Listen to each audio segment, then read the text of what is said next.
We have our special guest today, Ismael Lea South, who's an independent youth work consultant and also the former band member of Makki Medina. Some of you might remember in the 90s, a fantastic Muslim rap band. So, Ismael. Yes, sister. What can you tell us about all of this? You know, just tell us a bit more about your background. Give us more information about what led you to do all this. Alhamdulillah. First of all, thank you for giving me the honor of appearing on your show. May Allah bless you both. Alhamdulillah. It's a great honor. And humble. I'm very much humbled. Now, originally I used to work in banking. So I used to work for NatWest Bank when I was young. I'm from Northwest London. And unfortunately, there's a lot of my friends I grew up with who got involved with gangs, drug dealing, and so forth. So I used to work in NatWest Bank, and on the evening and weekends, I used to do Mecca to Medina. But I never tell a lot of people. So people used to look. I remember I used to, when I'm on my way to work in my suit and tie, I used to see people from Islamic Relief, Muslim Aid, and they wouldn't recognize me. But if I'm wearing a tracksuit, oh, Assalamu alaikum. So it's like I felt like a Clark Kent. Yeah, so I used to work in banking, and I used to do Mecca to Medina in the evening and weekends. And then unfortunately, my nephew, I was seeing a lot of brothers who were converting Islam. Before what happened to my nephew, I see a lot of brothers who would convert to Islam. Alhamdulillah, they would try, and then they'll get involved back with their old crowd. Of course, not all the converts I met were criminals, but there were some who came from a criminal background. And I would see them get caught back up in drugs or gangs or robberies and things like this. And I was just kind of getting sick and tired of being sick and tired. And Rakim was too, because we were doing Mecca to Medina at the time.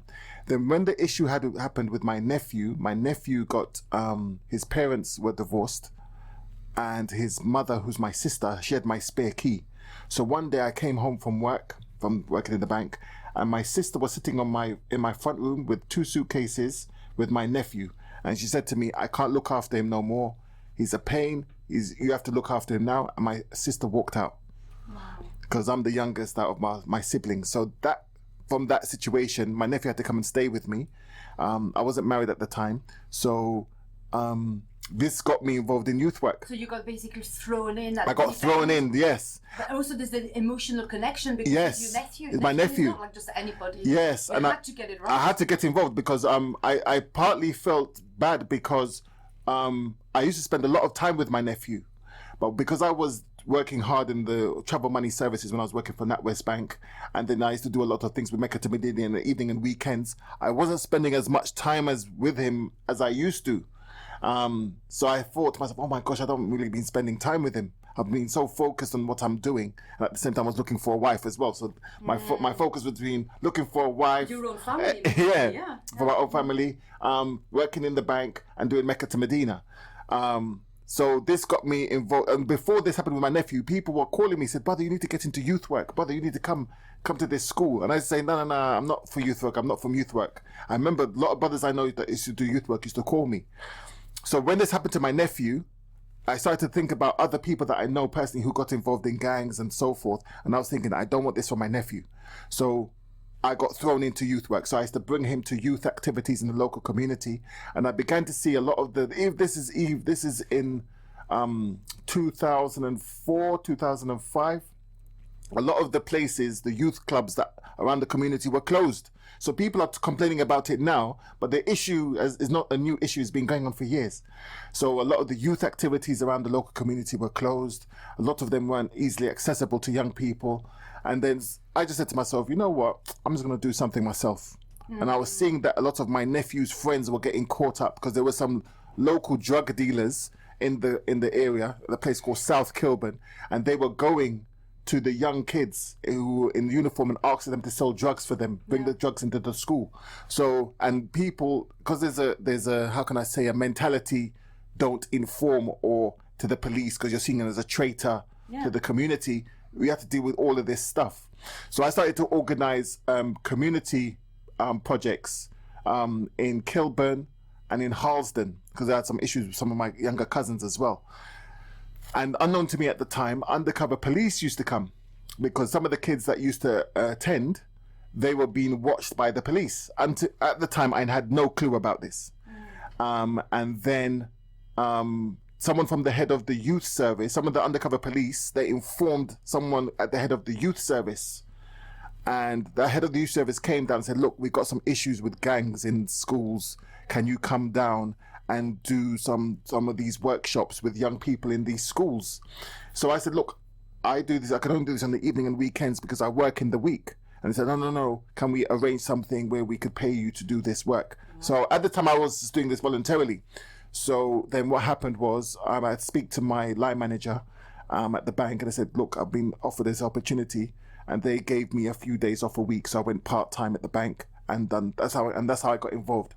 And then my nephew, unfortunately, he done some silly car driving thing because he was staying away from some of the people. And then one day I said, okay, so he wants to go to a gathering with some friends, like a youth party. So I allowed him to go. And then when he went out, he went on a joyride and he got arrested. So when he went to prison, when I went to prison, I used to go and visit him once every few weeks. And he's one that told me, because I'm from a convert revert. I'm a convert revert. The rest of my family are Christian, okay? So I made a stance saying, listen, I'm not here to convert you. I'm not here to preach to you. Because part of me was thinking the best way to teach is by actions. Yeah. So I said, but because I have to go places and you have to come with me because I can't leave you in the house by myself, right? Just sit in the corner, relax. Here's something to play with. Here's a computer game to play with or whatever. So at the time, I just thought my nephew's just coming along. So while my nephew was in prison now, he was telling me, uncle, your Muslim brothers in there are crazy. I said, what's wrong? What's going on? Some of your Muslim brothers are trying to get me to join a gang to convert to Islam so I could rob banks in the name of Islam. Oh my God. And I'm telling them this is not Islam. Yeah. So I'm looking at, when he said that to me, I'm looking at him and I said, who told you this is not Islam? I said, look, when I went to the study circles you took me to, they were saying this is not Islam. And I said, okay. I said, all right then. Okay. You were listening. Yeah, he was listening, but I never knew. So he's telling me he's having debates with people in the prisons, Muslims who are telling him, no, this is Dar al-Harb, we could rob the kuffar, and what a mentality some people have. Yeah. So when he first told me this, I thought he might be joking. And next thing you know, I'm hearing from my family in Brixton and friends that I know in Brixton, there's some people in Brixton who are going around teaching this. It's okay to rob the establishment because they use the money for interest, and it was some crazy logic. Yeah. So I said, look, I need to do something. Like, there's a lovely brother called Rahul. He worked with an organization called the 1990 Trust, and he called me. He said, look, we got some parents from the Afro-Caribbean community in Brixton, and they're worried about their kids converting to Islam and joining these gangs who are teaching this. And they were telling, and Rahul was saying to me exactly what my nephew told me in the prison. So then I had to go and see my nephew again in a prison, and I recognized there's a woman who worked there. She was an English teacher, and she worked between Wormwood Scrubs prison and Feltham prison. And she came to me, I need to speak to you. When I went to go and see my nephew, I need to speak to you. So she gave me her number, and I phoned her and said, look, I want to bring you to Wormwood Scrubs. Went to Wormwood Scrubs, and they said, yeah, can you come and give a talk after Juma? I said, no, I'm not a sheikh. I'm just a youth. I'm trying to be like a youth worker. So anyway, went to the Juma. The Juma was packed, around 600 people. Wow. Aged between 16 and maybe 40. The Jumas were packed. 600 Muslims in the hall. Yeah, they had like a hall. So when I was in Wormwood Scrubs, when I saw that, I was in shock. And that's when then I said, no, this is what I want to do. This is the work that I want to do. So when I said I'm going to leave banking, my brother came to me. Brother phoned me. Why are you leaving banking to go into youth work? Are you crazy? my friends came to me and said, bro, you're mad. I said, no, I don't feel in love with banking no more, because my intention was to go into stockbroking before the incident with my nephew. So I said, no, I could do youth work. I could set up my own thing. And they said, no, you're crazy, stay in banking. I said, no, I could do it. So, yes. So, and that's what got me into this work. You could blame your sister for it. Yeah. It's amazing. It just shows how life takes twists and turns. Yes. When Allah has something in plan, Alhamdulillah. you just cannot avoid it. Yes. Even if you resist He it. keeps pulling you into it. Yes. And of course, it would have been like a weird trade-off, a well-paid job, successful, etc. Now you would be probably living in a big mansion in, maybe not much. in a leafy part of London or Manchester, who knows? Yeah. And now, you're leaving probably, I suspect, because youth working, I imagine, is not. Yeah, alhamdulillah, it's okay. But it's okay. The legacy you're leaving behind is immense compared to the dunya wealth. Yes. And that is the big difference. Yeah. I find this really fascinating, your personal story, and we just hope that your nephew now has been sorted out. Alhamdulillah, yes. Now he's starting up a helpline. Wow. Yeah, he's starting up a helpline. Now he's got the experience of lived experience, and he sees the work that I do. I got him to do some volunteer work with me. And now he said he wants me to help him start up a helpline for young people, so they could just phone if they got no one to talk to. At least they know that the person on the other side will understand so clearly where they're at and why they're into the. So can we talk a little bit more about sort of more more about theory, if you will? Yes. The sort of demographics and the statistics about youth crime in the UK. We found some interesting infographics online from the government. Yes. Which gave us some idea of the situation of crime in the UK. It was 2021, yeah? Yeah. So we have, for instance, children, so that's under 18, about 15,000 children were cautioned and sentenced. Out of these, 70% were white. Okay. 30% were from ethnic minority group, and that's probably representative of the demographics. Nation, the nation, generally speaking. 87% were boys, so that's an interesting thing to unpick. Yeah. 82% were aged between 15 and 17. I thought those two statistics were very, very interesting. Very. But there's a map that we found where it shows that the Northwest is about 2.4 rates of children caution of sentences, about 2.4 per 1,000 children. But Yorkshire, 3.2, is the same as London, 3.5. Yeah, West Midland, which is Birmingham, etc., 3. So I was going to say happily surprised that the Northwest was not as high as maybe other places. I was a bit surprised about Yorkshire. Yeah. Because the smaller cities, generally speaking. West Midland, less surprising, and London, obviously, the capital, and more demographics there as well, etc. And people piled on top of each other more. That doesn't help. We'll have a look at the reasons later on as well why the youth get into crime. But the government seems to be saying that all in all of the markers, arrests, first-time entrance, sentencing, knife and offensive weapons offences, children in custody, behaviour management, all of these reoffending, all of these markers seems to be going down. Yes. So let's start with this demographic, which we found really interesting. Angela and I were looking at it earlier. So I have my ideas why a majority, 82%, were between the age of 15 and 17 years old, and why boys. But what can you tell us about this? What's your explanation? From my experience, the reason why more boys is because a lot of boys need things to do. There's an English saying, idle hands make the devil's work. That's it, yeah. And I believe this is one of the major things. So I'm far from perfect myself when I was young, but I could use myself as an example because some of the people that I grew up with, they had the same thing and they're not involved in gangs or anything like this. When I was young, I had a paper round. And I said, okay, I wanted particular trainers. I wanted the Adidas trainers. I wanted this, I wanted that. So I used to say to my mum, it's okay, mum, I'll work and do it myself. So I used to do a paper round, and after 3 or 4 weeks, I would get that money and buy the trainers. Unfortunately, some of our young people do not understand about work ethic, that they have to work for things. Many of our young people in this society were given things, not even if they could do like chores in the house to do things.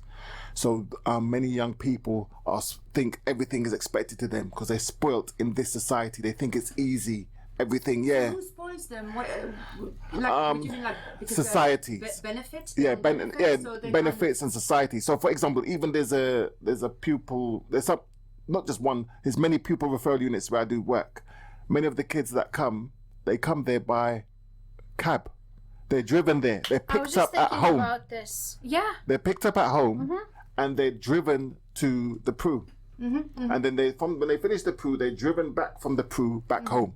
I do understand that they don't want them to wander off, but this is teaching young people. Oh, I got kicked out of the school, but I get driven to school and I get driven back. Yes. If I go back to a normal school, I gotta take the bus there or take a bike there, whatever. Encourages them in encouraging bad behavior. Yes, we're encouraging bad behavior.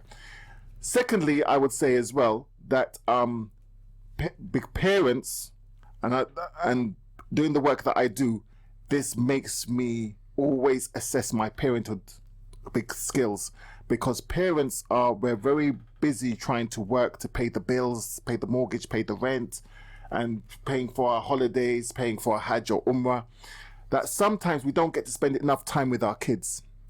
So when we see our kids on the Xbox or whatever, we think, oh, they're in the house. But we're not understanding that when they're on social media, that sometimes if they comment on someone or something like this, that could cause a fight. That could cause I was speaking to some young people in a workshop, and I said, what percentage, this is according to young people that I was working with, I said, what percentage of fights and knife crime that you see happening to young people do you think is instigated by social media comments, whether it's TikTok, Snapchat, or whatever?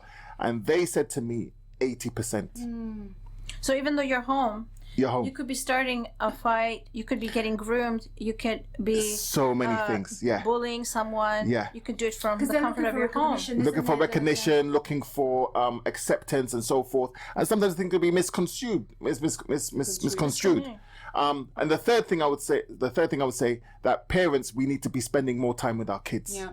Okay, so yes, if they go to in the Islamic context, if they go to the madrasa, it's good. And what I might say might be a bit controversial, but I'm just going by experience. When you go into many prisons with lots of Muslims, you meet many Muslims who know half of the Quran, if not Hafiz of Quran, in prisons. And you ask them, where did you learn it? They say, I learned it in the madrasa. Yeah, this is not controversial, it's the reality. And then you say to them, what does that mean? I don't know, I just learned the Quran. So I believe as well, the madrasas did not only need to teach the Arabic of the Quran, the recitation. We need to be teaching our kids, what does it mean? Yeah. Basic etiquettes, adab, respect, manners. In English. So that we could understand, because many our kids are learning the Arabic, which is good, excellent. There's a good to that, but they don't do the other part. Yeah. Understanding the manners. That's it. Yeah. So many parents, we're dropping our kids to the madrasa. Alhamdulillah, we're doing the Islamic duty. They're going to school. And then we think, because we're just doing those things, which I'm not saying is bad, we have to understand, we have to make sure we're getting them involved in activities. Okay? So I believe personally that it's incumbent on all mosques in the UK, okay, no disrespect to the mosques, but I'm just being real, that they have to be providing alternative activities, whether it's boxing, whether it's a youth club. They have to be doing things. It has to be extracurricular activities. Because another statistic I must state to you, we were speaking to some people from the youth offending team, and they were saying amongst Muslims, the highest rate of people offending among the Muslim community is during Ramadan. Wow. Because parents we're praying, we're going to the Quran, and we used to see it I remember when we used to go to the mosque. The parents used to be praying, and at the back you see all the kids there messing around. I'm not condemning them. I understand that you're young and you got a lot of energy. So we need to be, there's not enough activity. Yeah. And I'm not saying, yes, alhamdulillah, I'm of the strong belief, yes, we have the madrasas, which are important, but we need to have alternative activities, whether it's boxing, knitting, How about coding. Cadets or scouts? Scout and Yes, right? yes, cadets and scouts. When my kids were going to scout, I had other parents, Muslims, saying, "Why are you sending them to scout?" Because the meetings would be at a church. Yeah. But they were going to the mosque. I mean, they were going to that activity in the church because there was that's where most of the kids were coming from. It's hard to find activities for Muslim boys. Yes. That are in a mosque. Yeah. Other than the madrasa. Yeah. Also, right? boys, I have 3 boys and 1 girl, and I found that boys, it's very hard to make them interested in something, to satisfy their need, because they're so picky. Yeah. Girls, they're naturally a bit more sociable. Yes. So you just bring them to like a boys social need dinner to do or something, activities. they're all right. Yeah. They're physical. Yeah. Build things, make things. Yeah. Put their hands in. That get was dirty. My explanation of why 15 to 17 years old was that's when their hormones peak and they have so much energy. The adrenaline, the need for adrenaline kicks is needs so to be So they need to have, like, we know some brothers organize this, hikes and extreme sports and whitewater rafting. This is what they need. Unfortunately, when I mention whitewater rafting, it reminds me of a story where after, I can't remember what attack happens in the UK, it was the guys, or the terrorists had been going into whitewater rafting training sessions and everything. So all of a sudden, archery, Prevent was on the case, etc. And it's a shame because a majority of people who do these things have no other intention than just to get that adrenaline out of these kids' body and use them. But the mosque really can, although in, like, say where I come from, like where I live, Rochdale, the mosque should provide activities affordable too, because some of the people can't afford to put their kids, and that's one of the reasons they use, we can't afford it. Okay, so do something for the kids, for the boys. Yeah. And everybody's busy with the girls. A lot of the Muslim girls, mashallah, it's a bit perfect manners, everything. But the boys, it's the boys, activities for the boys. Having a problem. Yeah. Let's not generalize too much. There are a lot of girls as well who struggle. Yeah, a lot of girls too. And I must say, it's not only the mosques. I'm going to be a bit controversial. We need 2 things. Yes, we need, like, if the mosques aren't doing anything, group of parents coming together and, like, my cousin's a kickbox teacher. Get him in. My sister's a football coach. Yeah, get her in. Be a community. I think this is the thing. This is the way. Saying earlier about parents and Ramadan and everything, and the fact that because parents, we talk as homeschoolers, so we have another point of view. Yeah. When parents send their children to school, not all of them, I know lots of parents are really involved in their children's education and life, and they really, you can see they blossom. Yeah. They always have problems. You all have problems. Children are very hard to raise. Not easy. Teenagers are not easy. They're not compliant the way you'd like them to be, especially when they reach those ages. But generally speaking, the more you invest yourself, the more protection you can provide.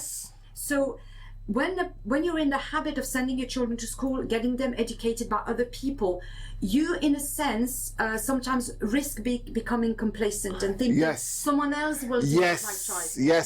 However, for instance, you said something was missing, you created yourself. When I came to Manchester, there was no preschool play group for Muslims. I created many Muslims. I just went, thank God, with help of other sisters. I said my idea and they helped me find the place, etc. But I ran this for several years, two times a week, mini Muslim play group, because it didn't exist. MashaAllah. So you're going to be the answer. We have to be in the mentality. Set it up ourselves. Sacrifice your time for your children, other people's children, because you'll get so much reward out of it. Yes. Obviously, in the hereafter. Alhamdulillah, you will see the benefit. Yeah. The bond, the connection, even if they kind of maybe veer off Islam a little bit, or they do mistakes. Yes. All kids do mistakes. Yes. They get tempted, they do something bad.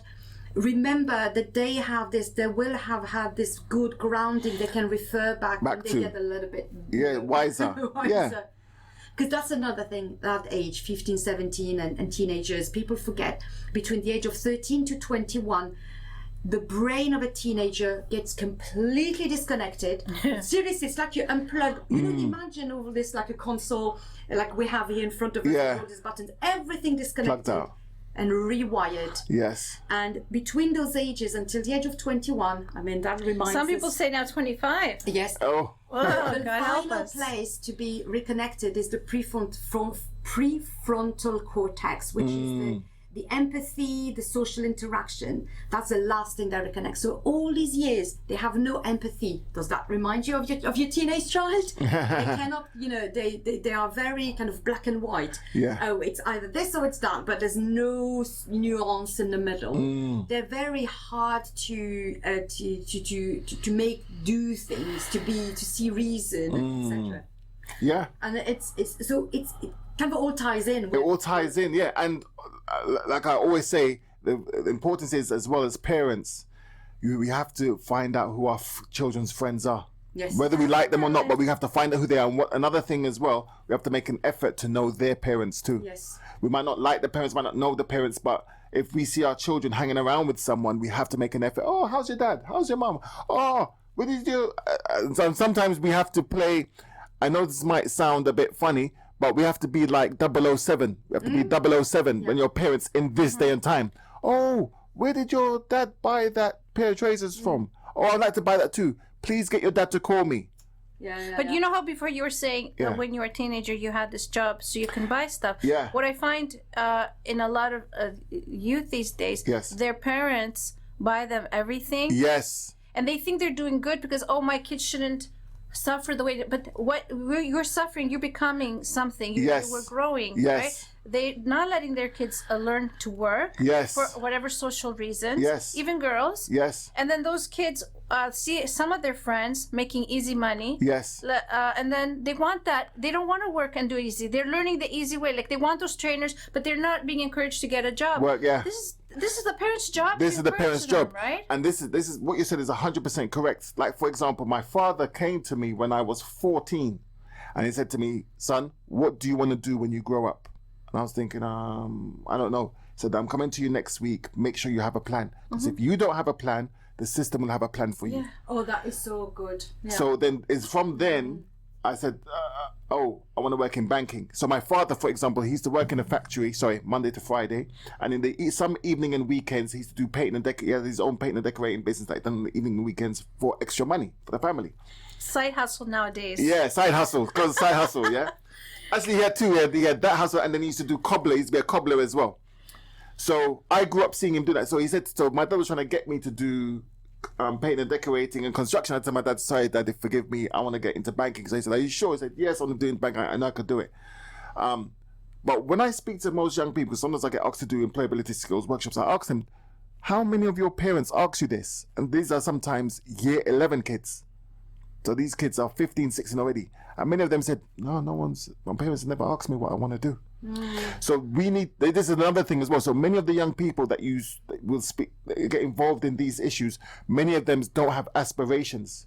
Many of them, they're just on YouTube every day, watching the gang. And another thing as well, like me, as you said before, I used to be involved in music. I'm not here to say music is haram. There's good and bad music, but a lot of our kids are listening to music that is promoting gangsterism, selling drugs, killing, stabbing. And now just imagine our kids are listening to this music morning, noon, night, morning, noon, night. But you have to be. They have to start somewhere, right? I know you can control everything, but the parents do have.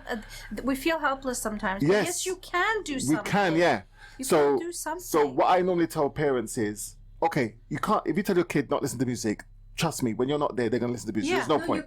You can't tell them. No. So I always say to them, if you can, in the morning, just play someone in the house, whether it's a some nasheed artist, you mean? Yeah, it could be a nasheed artist or like a good motivational speaker, like an Imam Siraj Hajj, like a Hamza Yousef. Somebody they can relate to. Just play it in the house. After the first few days, they're gonna say, "Oh, turn this off." But whether they like it or not, some of the words is going to register in. I'm not going to say it's going to say them, but it counters the negativity. Yeah. So it's something positive. So some people play Hamza Yousef, Imam Siraj Wahaj, Imam Sohaib Webb. I'm not into no sex denomination, whatever denomination. They're all American, though. Yeah. Examples. Someone who's fiery, and like me, like in my house, I play someone called Eric Thomas. He's a Christian, but he's very universal because he always says he's always talking about Malcolm X, Martin Luther King, Gandhi, so he keeps it universal. And someone called Les Brown. So I play him in my house. So my kids might complain about it sometimes, but sometimes for a joke, they start quoting them to me. Yeah. So even if I do something wrong, they say, Daddy, Eric Thomas said da-da-da-da-da, and I'm like, okay, you got me. But that's why, because I'm not saying they can't listen to music, but we have to counter it. Because in the schools, in the playgrounds, they listen to this music. Like, I was one in a place, I don't want to mention, and there's a lot of young Muslim boys. And we said, okay, what is it you like to do when you leave school? And a lot of them were saying they want to sell drugs. They don't have hobbies. They don't have no hobbies. It's So, for example, I'm not saying our children are becoming footballers. So my son does football on a Tuesday and Saturday, and I've seen mothers, bring their kids to football. People say, oh, football. But what I've noticed, why they're doing it is because it's just an activity to engage the young boy out of the school, it's social a very good skills. Activity for boys. Yeah. So it's because a lot of the boys have energy and it has to be used up. And what it is, some people are just having their kids at home. Or they let them play, like in my neighborhood, they let them out of the house. Yeah. But your kid might be, certain mindset, but you don't know who they're hanging out with. That's it. Next thing you know, that's it. He'll be encouraged to do things that he might not want to, but just because he doesn't want to say no. Exactly. That is so common as well. Yeah. And you can see the dichotomy. So after the break for the adhan, I'd like to discuss a little bit sort of signs that parents should be looking for to know there's a problem, because we said parents should be involved, but we also have to be kind of pragmatic and realistic. Lots of parents work hard, they're busy, etc., to bring money on the table. Yes. So it's not always easy, It's not ideally easy. You want to be, but you can't. So you can't. What are the signs? But just we're going to play first the daily adhan. MashaAllah. We're back. How are you? I'm fine. I'm glad to be here. I'm loving this conversation. So we're reminding you that we are today with Ismael Lea South, youth work consultant, and we've been unpicking quite a lot about I love crime. Yes, I hope people are listening. You are welcome to call us on the studio number 0161 883 2255. No. Oh, sorry. No, that's right. Oh, studio. that one. Yeah, always get confused. I'm looking at the wrong line. Sorry. It's 0161 883 2255 if you want to contribute to our discussion. So we were talking about how important the parents' involvement was. Yeah. But also what I wanted to find out is kind of what are the ways for a parent to know that the child is involved with something that's maybe drug related. What would be some of the signs? Okay. Not always. It's not always the same size. Yeah. So I would always say sometimes if your sixth sense, because I believe in my heart, women's intuition is very strong. So if a mother suspects something, I always say follow your heart if your heart is telling you. But of course, don't confront them straight away. Try to get the facts first. So I would say if the kid is looking withdrawn and they just have an apathy for everything, they don't care. So that would be for drug use. Drug use, yeah. And then if you see how they're looking, especially their fingertips, and if you smell anything on them, because things like weed, for example, you can't get rid of that. It's very strong, especially nowadays with the chemicals they're putting in the skunk, the smells. So smell. I know I'm not saying smell your kid like that, but you can smell. They leave a trail behind. Yeah, they leave a trail behind, and then just try to, of course, look at their friends and just say, oh, okay, if you can, say, oh, if it's like a special occasion like their birthday or something like that, invite their friends and say, yeah, you can bring your friends around and just look at the friends. Just look at the friends, and if I'm not saying if the friends are using, they're using. but it's not a nice thing to say. But 7 times out of 10, it does mean that. And I also say as well, if they're trying not to spend time with you at all, right? They're out all the time. Out all the time. It's not good. So if you can, like what some parents are doing, and this is what I do with my kids, I try and say to them, look, what's your favorite YouTube channel? Okay, if you don't want to go anywhere, because sometimes they say, I don't want to go there, I don't want to go there, okay. Okay, what's your favorite YouTube channel? And I try and watch one of their favorite YouTube channels with them. Of course, we know, if we be honest and real, they might watch certain YouTube channels that might not be palatable for all of us, but they have the common sense to know, okay, I'll watch this one with mum. I'll watch this one with dad. So with my daughter, my wife and I, we watch one of her favorite YouTube channels. So and say, oh, why do you like this YouTube channel? And engage with them, because most young people don't watch TV at all. So to go back on drugs, I mean, it is an expensive hobby. It's an expensive hobby, so how, I mean, say you're 15, 16, generally you don't have a job. If money goes missing from the house, if money goes missing, if things go missing because they have to sell. Sometimes some people, they get by on just their friends buying the weed and the friend shares it with them. Because sometimes people say, oh, nothing was stolen from me as far as I know. And then you find out what it was. The friend of the person always gave them the drugs. And that's how they traded it, like bartering. So watch out if anything goes missing from the house. If 1 or 2 things go missing, it's life. But if something goes missing from the house on a regular occasion, that's when you see the drug getting out of control. And when you see everyone has anger, okay, and responding of nervousness, body language, sweating unnecessarily, schoolwork as well going down sometimes. Sometimes if schoolwork's going out, or you're getting called about truancy as well, and especially if schoolwork is going down, I always say to people, if you can, because sometimes that could be the spark, try to get a tutor. I always say to parents, if these kids school's going down, maybe they're not understanding the way it's being taught to them, and there's anything wrong with them. But if they don't understand, try and get them a tutor. Now there's certain organizations doing subsidized and free tutoring, okay, like Read. I saw the Read charity flyer there. I know they're looking to do free tutoring online. My kids now, they do tutoring on Microsoft Teams, and there's tutoring that can be done where you don't have to leave your home. Then I would also say, if you suspect something and they're not talking to you as the mother or the father, they're not talking to the father, try to utilize your network, whether it's a brother, a cousin. If you want to keep it in-house, utilize your family. If you can't utilize your family, utilize your network, your close friends. Of course, you're going to do a due diligence check. You're going to make sure that they're okay with kids, that they find there's no reputation of ill repute with young people.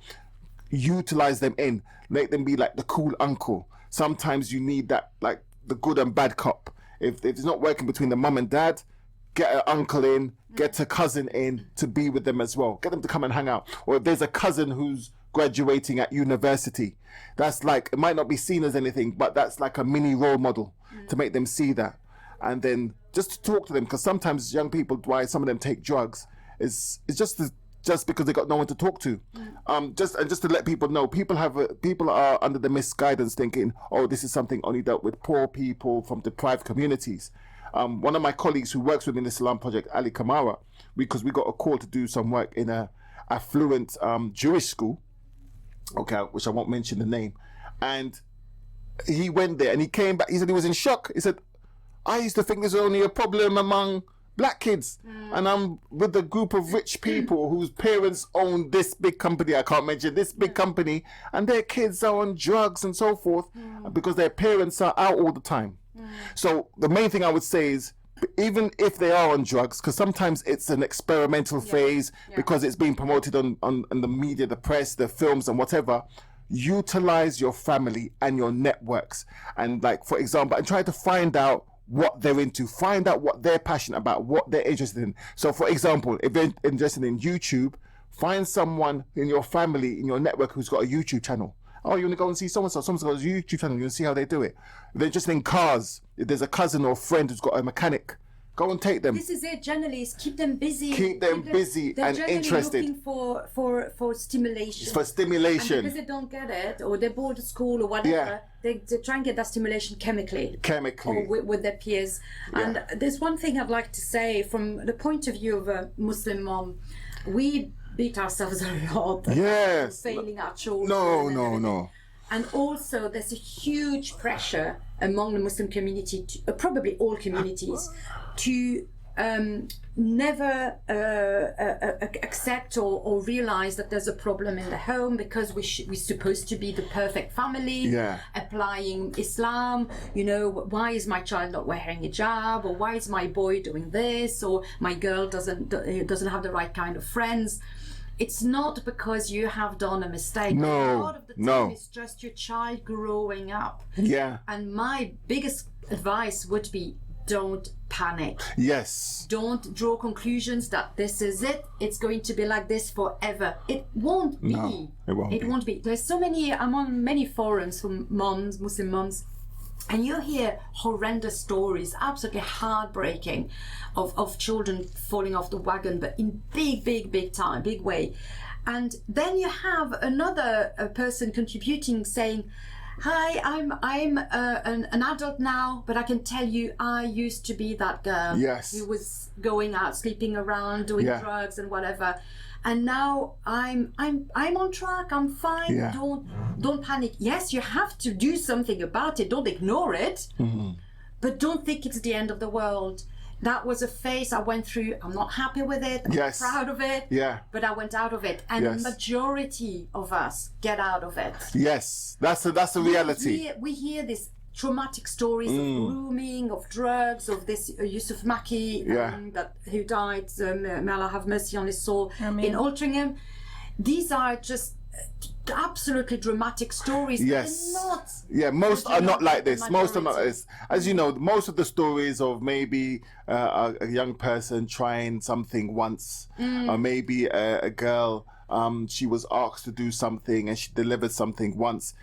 Like you said, the thing with Brother Makki, may Allah bless his soul, these stories are very few and far in between. That's why they're in the news. But they're in the news. So, so don't panic. And also as well, if anything happens, please do not take it that you're a bad parent, that you failed, okay? Okay?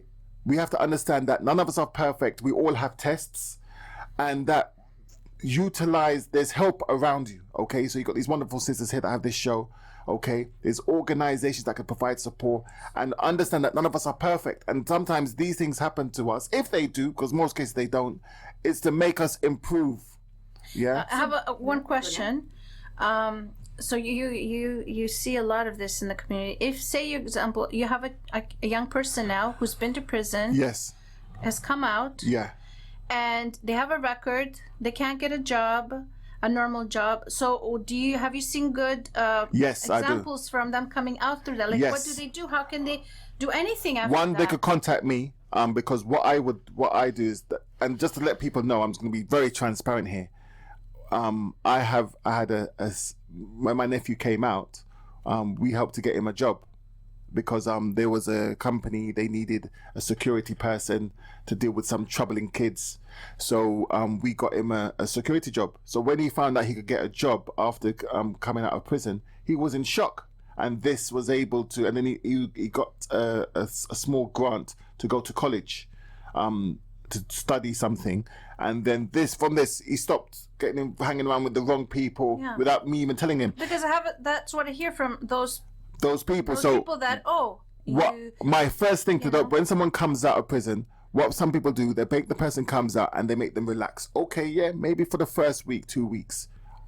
Straight within, I normally say to people within a few days, but I'm just being merciful here, being nice.